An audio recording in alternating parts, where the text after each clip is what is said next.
evolutionary biologist who came to this late, trying to teach evolutionary biology, and I suspect, like Richard, my becoming an atheist and a naturalist was a reaction to the fact that the opposition to what I was trying to teach, which was obdurate, was based on religious faith that you could not dispel by teaching people the facts about evolution.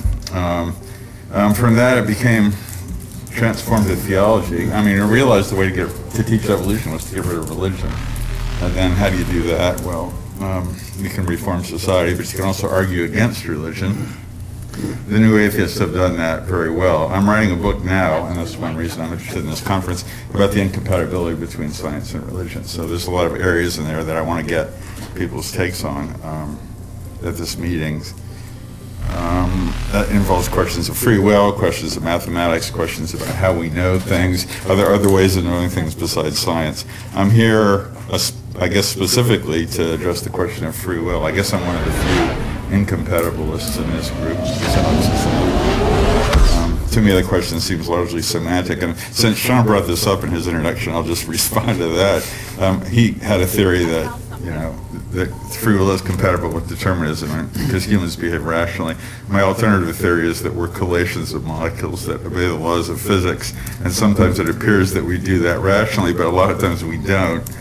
And my replacement for free will would be the statement, our decisions are made by internal forces that we don't understand, and that we should deep six the idea of free will in terms of this statement. In terms of what I've been willing to change my mind about, this is a question I've been wrestling with for my book, and it's a powerful weapon in the armamentarium of theologians.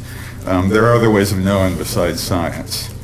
In other words, art, literature, music are ways of knowing. I'm interested in exploring that question. Of course, that's all used to justify religious ways of knowing, and I don't believe in that. I don't believe religion is a way of knowing, but I'm interested in understanding and knowing whether there are other ways of knowing besides science. Is a way of knowing a way of acquiring justified true beliefs? So about what? Is a way of knowing a way of acquiring justified true beliefs? That's one definition of it, or, but in that sense you could make a case that there are ways of knowing beyond science, like when your kid tells you, I'm hungry, okay? That's a justified true belief, but it's not attained through science. I mean, you can test it through science, but, anyway, these are the kinds of questions. I'm completely open about this. I haven't decided. I would like to think that science answers all questions. In that sense, I would be a scientist, or we call somebody who is an advocate of scientism.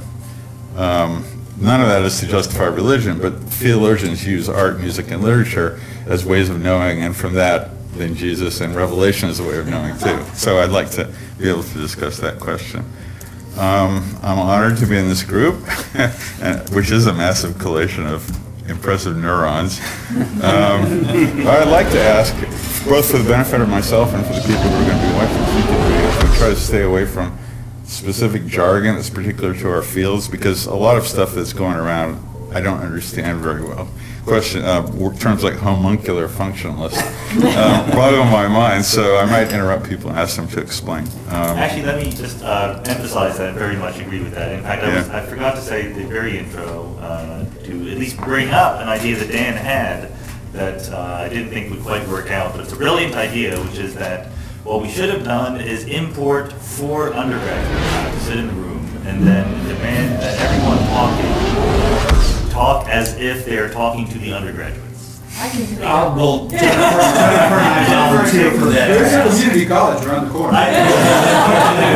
But that means that you have to be proactive in raising your hand and saying, what does that mean? I will. I actually think I understand the homuncular function. I actually do. Yes. So, but yes, I will not have my ignorance anymore. Yeah, well, I will be asking questions too, at the risk of looking ignorant and stupid. I'd rather learn than remain in the dark. The last thing I want to say, which is related to what Massimo says, I have a copy of my popular book that I'd like to pass around during the meetings for you to autograph. It's not for my benefit. I'd like to sell it. That didn't come out right. I want to auction it off to the readers of my website and donate the proceeds to Doctors Without Borders. And I think I could get at least $1,000 for it. So if you would be so kind as to just write your name, maybe a statement about naturalism or something in the book during this week, I would be much gratified. So.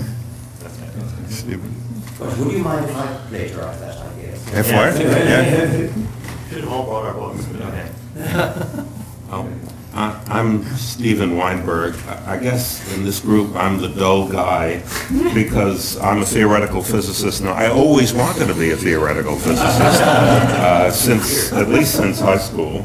And I don't understand why other people aren't theoretical physicists. We're not smart enough. Well, But you're glad not everyone is. I'm not defrocked, unlike some others here. About my work, I work in the theory of elementary particles and quantum field theory, which is essentially the same thing. And I have a sideline working in cosmology. And I'm also extremely interested in the history of physics and trying to write something about the history from Thales to Newton.